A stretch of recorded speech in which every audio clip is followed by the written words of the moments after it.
set up hidden cameras in our bedroom and caught me with 4 guys while he was on a business trip. Hey, Reddit. I never thought I'd find myself here spilling my guts to strangers on the internet, but I guess here I am. My life has completely spiraled out of control, and I feel like I'm drowning in my own mess. I need to get this off my chest before it suffocates me.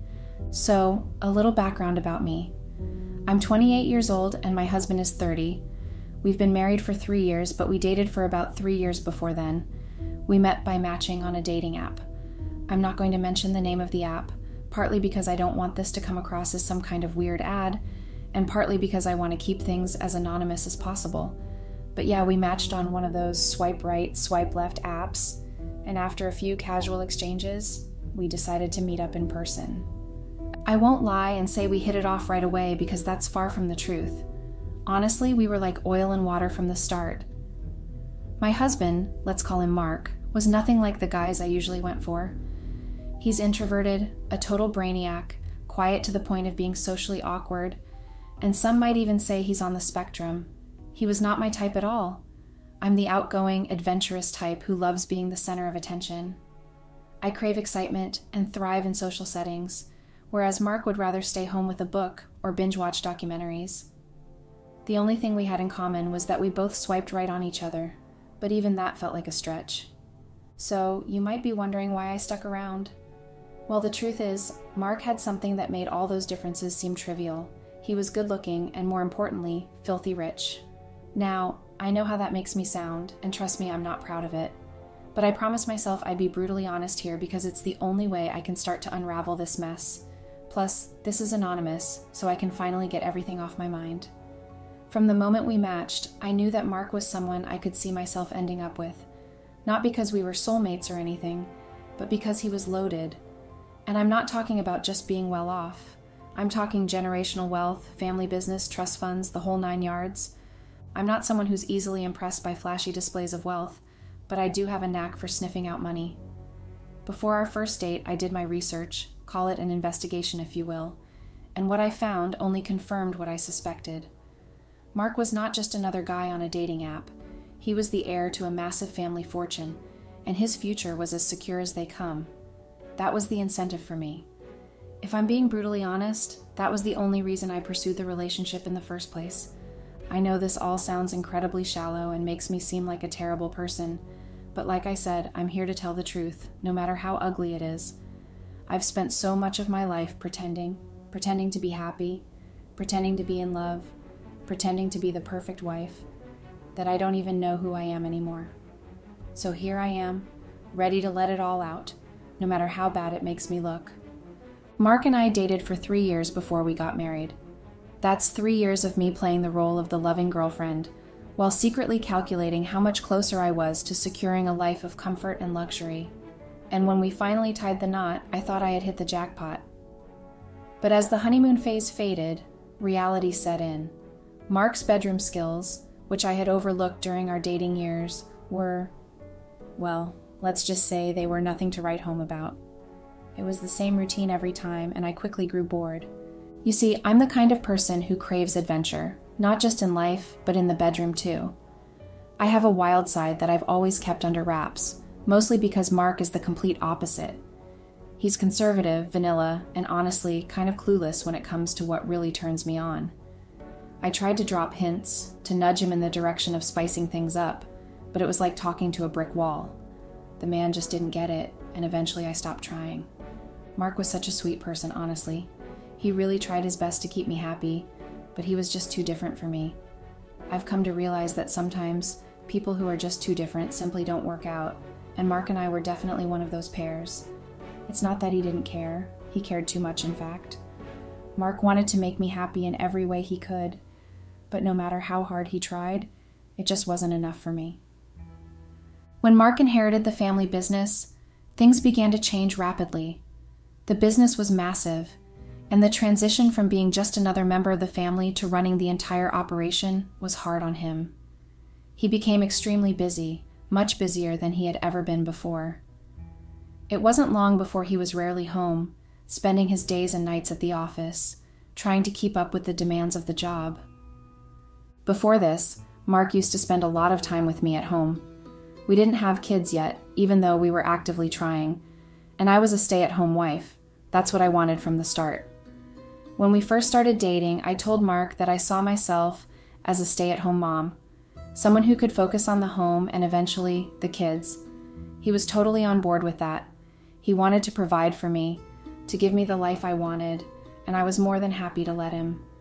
So when Mark became so busy with work, things started to change, but not in the way you might expect. It wasn't rough for me. It was actually great. I had all this newfound freedom. With Mark rarely home and no job to tie me down, I could go out as much as I wanted. I had the time and the money to enjoy myself, to live the life I always dreamed of. My friends and I would hit up the best restaurants, go shopping, have spa days, and party late into the night. Life was pretty good, to be honest. But as time went on, that lifestyle started to feel a little empty. The more freedom I had, the more I realized that something was missing. Mark and I had become so distant.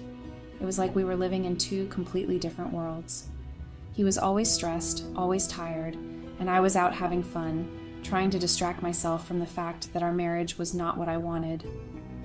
Mark's absence gave me a taste of independence, but it also showed me just how incompatible we were. I began to resent him for being so unavailable, for being so focused on his work that he barely had time for me.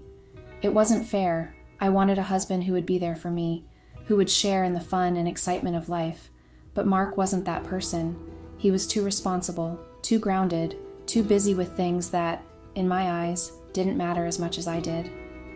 The more I thought about it, the more I realized that I had settled for a life that wasn't really what I wanted. Yes, Mark was wealthy, and yes, he provided for me, but I craved more than just material things. I wanted passion, excitement, craziness, and I wasn't getting any of that from my marriage.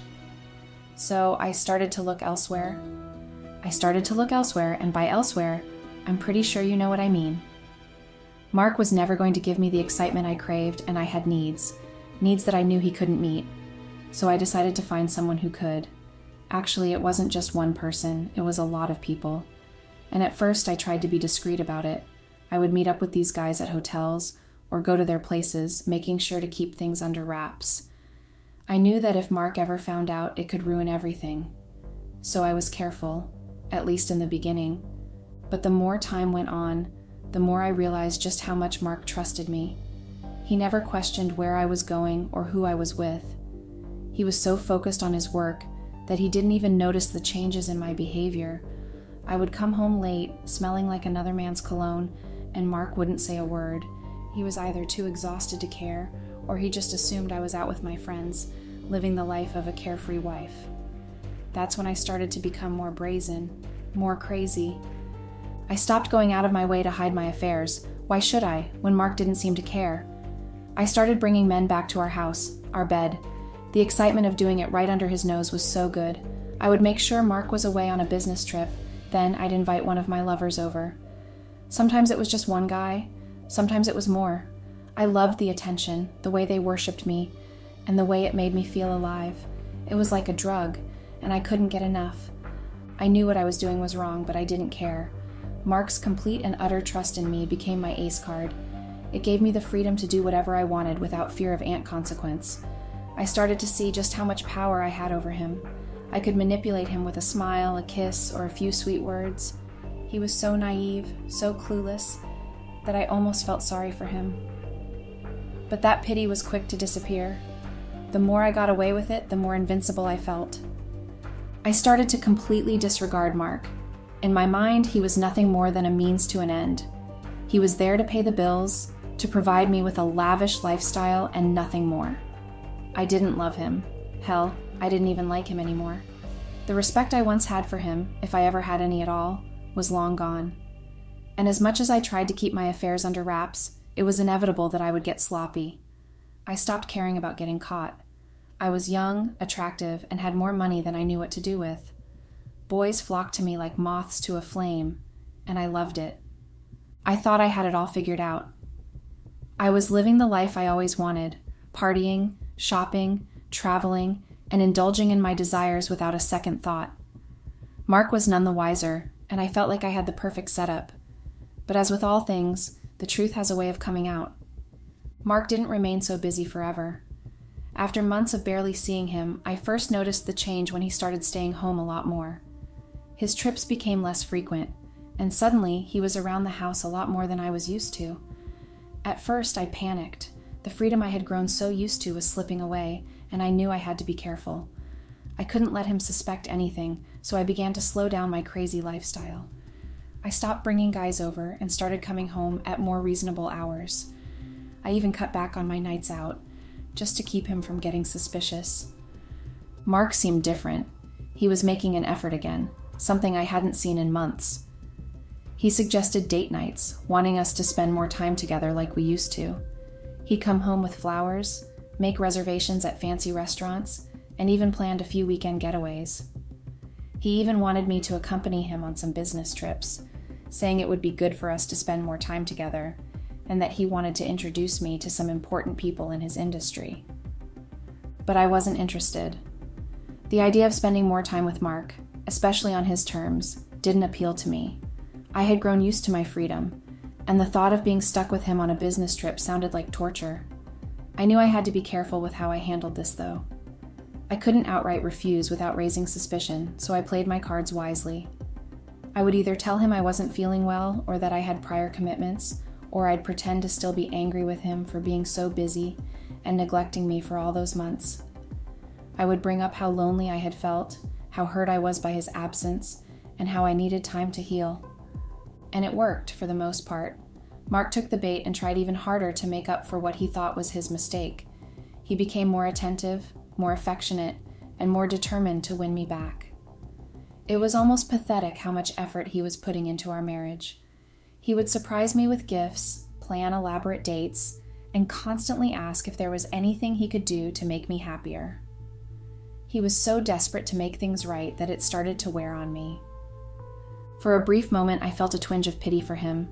Seeing him try so hard, seeing how much he cared, made me almost feel sorry for him. Almost. But that feeling didn't last long. The truth was, I was too far gone, too disconnected from him to truly care. His efforts were futile because, deep down, I didn't want to be with him anymore. I didn't love him, and no amount of date nights or grand gestures could change that. As Mark continued to try and rekindle our relationship, I grew more resentful. His efforts felt like a burden, like an unwanted obligation that I had to endure. I didn't want to spend time with him. I wanted my freedom back. But I knew I had to keep up the act, at least for a little while longer. I couldn't risk him finding out about my affairs, not when I had so much to lose. So I continued to play the role of the hurt wife, letting Mark believe that he was slowly winning me back. I would smile when he surprised me with a gift, agree to the occasional date night, and even let him hold my hand in public. I had him right where I wanted him, desperate to please me and completely oblivious to the truth. And all the while, I was planning my next move.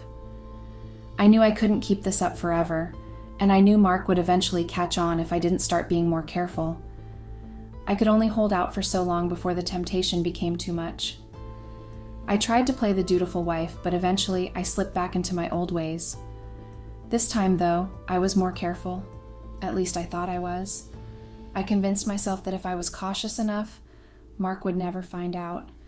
I wouldn't bring anyone to the house unless I was absolutely certain that he was away on a business trip, and I made sure to cover my tracks meticulously. Then it happened. Mark told me he was going out on a business trip, and I was so excited. He hadn't been away for about a week or so before that, so I had been feeling particularly restless. The moment he told me he would be gone for 4 days, I knew it was the perfect opportunity to cut loose. He promised to call and check up on me regularly, but I couldn't care less. I knew exactly how I was going to spend those 4 days. As soon as Mark left, I started making plans. I reached out to 4 guys. Yes, 4. I know it sounds crazy, but it had been a while since I'd had any real fun, and I was itching for something wild. I invited them all over to the house. I planned to spend the first couple of days with them, and then use the rest of the time to party with my friends. The guys showed up one by one, and soon the house was buzzing with energy. We spent 2 days having constant, intense sex, just enjoying ourselves without any worries. With Mark out of town, I felt like I could finally let loose. It was like a weight had been lifted off my shoulders. I could be as wild and crazy as I wanted without any fear of being caught. After those 2 days, I was tired but happy. The guys left, and I switched gears, heading out with my friends for the next couple of days. I didn't even come home during that time. I was too busy partying, dancing, and just living it up. I felt like nothing could touch me, like I had pulled off the perfect weekend. When I finally came back home, Mark was still away, so I took my time cleaning up. I made sure every trace of what happened was gone. I washed the sheets, aired out the house, and got rid of anything that might give me away. By the time Mark was supposed to come back, the house was spotless. I even made sure to look a little tired and stressed when he got back, just to sell the story that I had been missing him and worrying about him the entire time. When Mark returned, I played the role of a dutiful wife who had really missed him. He didn't suspect a thing. Why would he? I'd been so careful. In my mind, I was in the clear. I thought there was no way he could ever find out what really went down while he was gone. He didn't suspect a thing. Why would he? I had been so careful, so deliberate in covering my tracks. In my mind, I was in the clear. There was no way he could ever find out what had really been going on while he was away, or so I thought. Little did I know, while I was busy thinking I had everything under control, he was one step ahead of me. The moment he started staying home more, making an effort in our marriage again, it wasn't just out of guilt or a desire to reconnect. He had become suspicious. Then came one of the most embarrassing and shocking days of my life. I hadn't expected it, hadn't seen it coming at all. Mark had been acting as normal as ever, so normal in fact that I had no reason to suspect anything was amiss. A few days after he returned from his trip, I was feeling restless, so I decided to visit a friend. It was just a casual visit, something to pass the time. When I came back home later that day, everything seemed fine until I stepped inside. I was hit by the sight of movers in our living room, packing up boxes. My stomach dropped. Mark was there too, calmly directing them on what to take and what to leave behind. I was completely blindsided. Mark hadn't mentioned anything about movers coming, so of course I was shocked. I was shocked to see them packing my things. I was shocked to see Mark, so composed, orchestrating it all as if this were just another day. Confused and a bit panicked, I walked up to him and asked what was going on. That's when he dropped the first bombshell. He told me very matter-of-factly that the movers were packing up my stuff. I stood there, stunned, unable to process what he had just said. My mind started racing, trying to find some logical explanation. Maybe he was joking? But Mark wasn't really the type to joke, especially not about something like this. Still, it was so absurd that I couldn't think of anything else, so I forced out a nervous laugh, hoping that somehow this was all just a weird prank. But Mark's expression didn't change. He looked me dead in the eyes and told me not to laugh, that he was serious. The words hit me like a slap. I felt a rush of confusion and fear, a sinking feeling that this was really happening. I asked him to explain because the suspense was killing me. That's when he dropped the second bombshell. Mark told me he knew everything, every detail of what I had been doing behind his back. He said we could handle this situation in one of two ways. Option 1, I could calmly leave with the movers, who were packing my things to send to my parents' house. Option 2, I could make a scene, argue, and fight, and he would expose me right there in front of everyone. He said he'd embarrass me and make sure that everyone we knew found out exactly what I'd been doing. Then, to hammer the point home, he pulled out his phone and showed me a video. My heart stopped. It was a video of me and the 4 guys I had been with while Mark was supposedly away. There I was, clear as day, caught in the act. I felt the blood drain from my face, my body going numb with shock and humiliation. How had he found out? How had he gotten this video? I didn't wait to find out. I was on autopilot, my mind in overdrive, so I spun around and headed for the door. I was going to make a run for it, get out of there before things got any worse. But Mark wasn't done. He called out to me, telling me I couldn't take my car because he had bought it, and it was in his name. He asked me to hand over the keys. What? I was still in shock, barely processing what was happening, but I handed him the keys without thinking. My hands were even trembling. I ordered an Uber, with my mind still spinning. That's when Mark delivered the final blow. He told me I better have money for the Uber because he was clearing out our joint account and leaving nothing for me. I couldn't believe it. This was really happening. I was being kicked out of my own home, with nothing to my name. The movers finished packing what little I had left, and as they carried the last box out, I felt completely defeated. Most of my things were staying behind. Mark had made sure they only took what was absolutely mine. Everything else, the things he had bought for me, stayed. When the Uber arrived, I left without saying another word. I didn't have the strength. The drive to my parents' house felt like it took forever, and when I got there, I realized Mark wasn't kidding about the joint account. I had nothing left. I had to ask my mom for money to pay the Uber driver. I thought Mark would reach out to me after a few days, but he still hasn't. I'm losing my mind and the weight is killing me. I don't want to stay at my parents' house anymore. I want to go back home. I miss my husband, but I don't know what to do. Any advice would really be appreciated. Update. Hey Reddit, it's me again. I know. I got absolutely flamed last time I posted. Honestly, I don't think I've ever seen anyone get roasted in the comments as badly as I did. And I get it. I know I was wrong.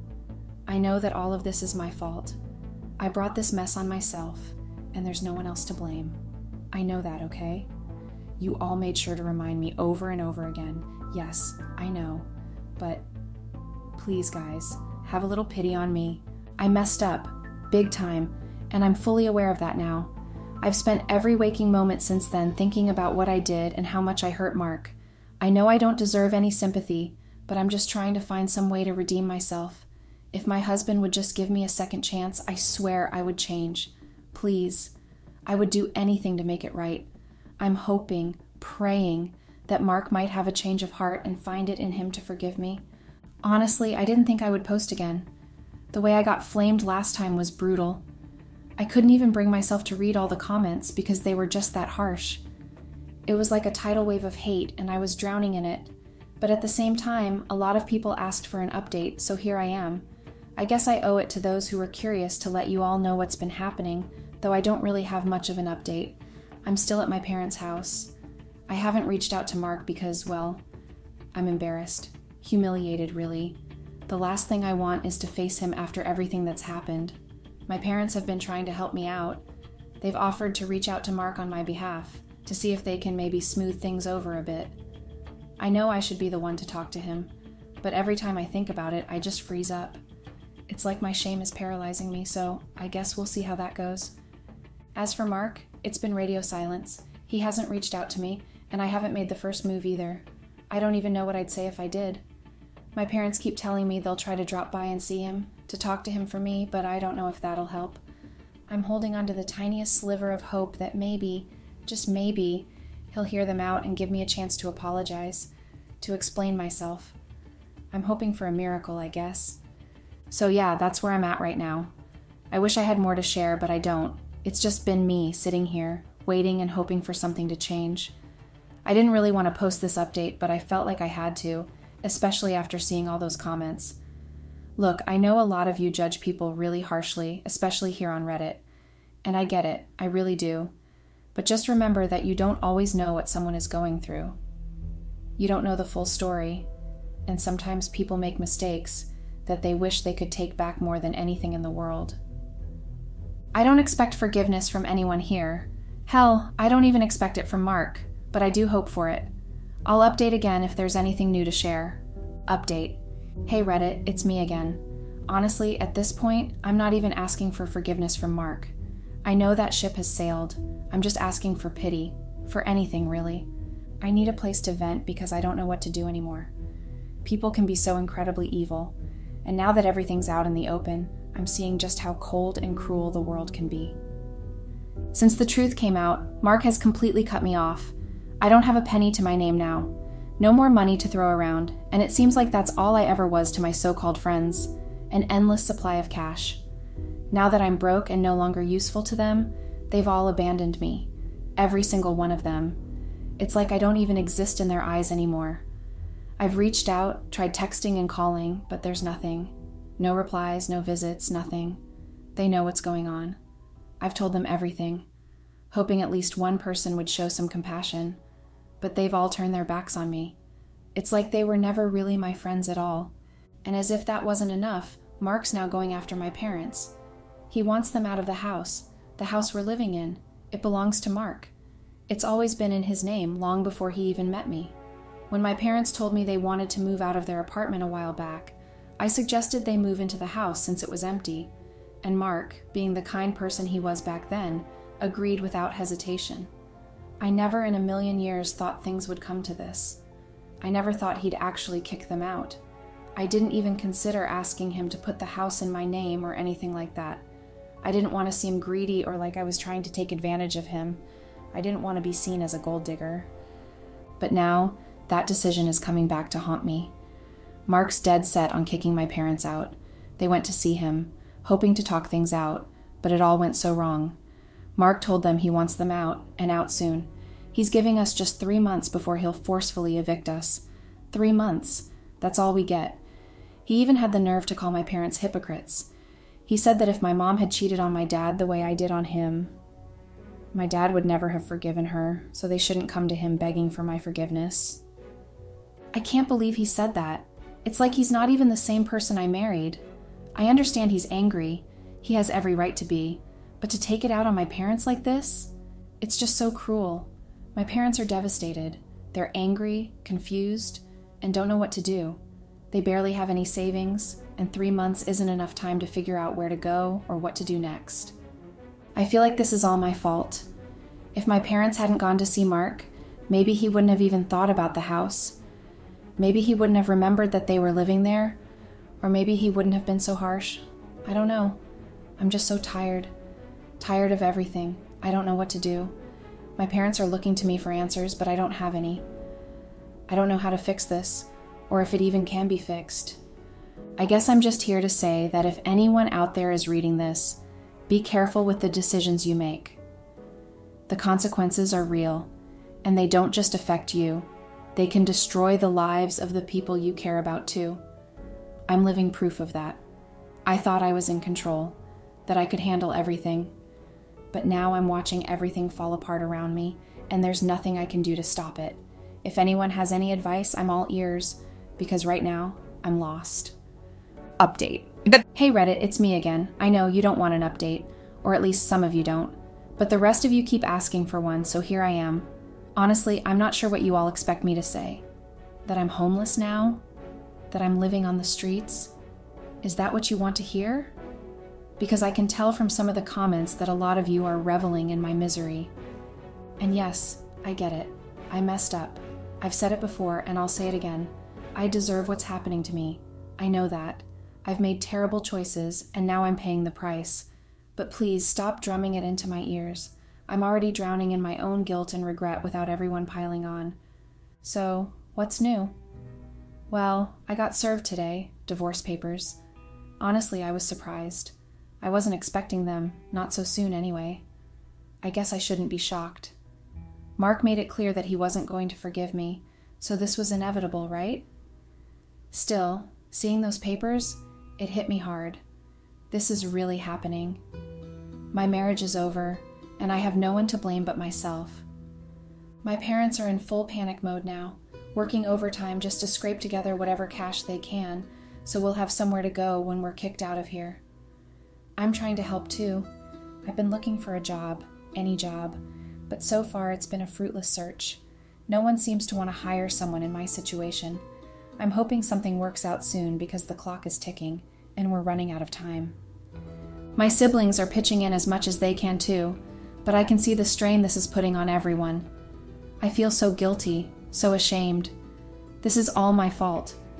I put my family in this position, and now they're all suffering because of me. I regret everything. I wish I could go back and undo it all, but I can't. All I can do now is try to pick up the pieces and figure out how to move forward. But it's hard. So damn hard. So there you have it. That's the update. Not exactly a happy one, but I guess that's what you expected, right? Update. Hey Reddit, it's me again. I wasn't planning on updating for a while, especially not after how things went down the last time I posted. Honestly, I was just waiting until I had something new to share, but the constant badgering for an update, the flood of hate comments, and the nasty DMs got so overwhelming that I had to step away. I uninstalled Reddit for months just to get some peace, but now, after everything that's happened, I finally have an update for you guys. This will probably be my last one because I'm done with Reddit. I need to face the real world, especially now that I have no one on my side anymore. So where to start? First off, we didn't end up homeless on the streets like a lot of you were hoping. After 3 months, we still hadn't managed to scrape together enough money to lease a decent apartment that would fit all of us. Mark was true to his word. He had us evicted. We didn't even bother trying to fight it. We just left. And thankfully, my sister took us in. Now, it wasn't easy. Her place was so tight. Honestly, it was bursting at the seams. My sister is married and has her own family, so we knew we couldn't stay there long. We managed to stay for a few weeks before we had to leave. After that, we moved in with my brother. His place was just as cramped, but we were grateful for the roof over our heads. We stayed there for about a month or two before we finally managed to pull together enough money to lease an apartment. We had to borrow from a few people to make it work, but we did it. That's where we've been staying now. It's not much, but at least we're not on the streets. Anything is better than that. As for me, I still don't have a steady job, but I've been doing little side gigs and hustles here and there. It's not much, but it's something. Every little bit helps when it comes to paying bills every month. We're still in debt, but we're managing, barely. And now for the part that really broke me, the divorce. It's been finalized. I wish I could say it went the way I hoped, but it didn't. Not even close. I'm not well versed in the laws of my state, and given how broke we were, literally almost homeless, I couldn't afford a lawyer. So yeah, the divorce was finalized and I got nothing. We were only married for 3 years, so I didn't qualify for spousal support or alimony. That crushed me.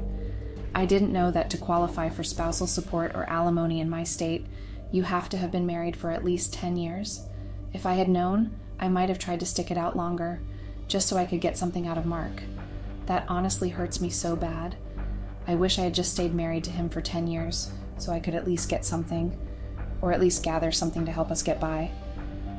But it's too late now. I can't turn back time. We didn't have any kids, so there were no child support or custody issues, no debts to split.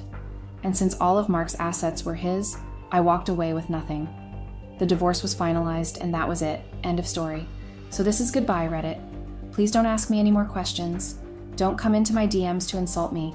I've heard some of the worst things in my life from people on here, and I just can't take it anymore. I'm thinking of deleting this account. And honestly, I might never open a Reddit account again. The hate has been overwhelming, and I need to focus on rebuilding what little life I have left. Goodbye, Reddit.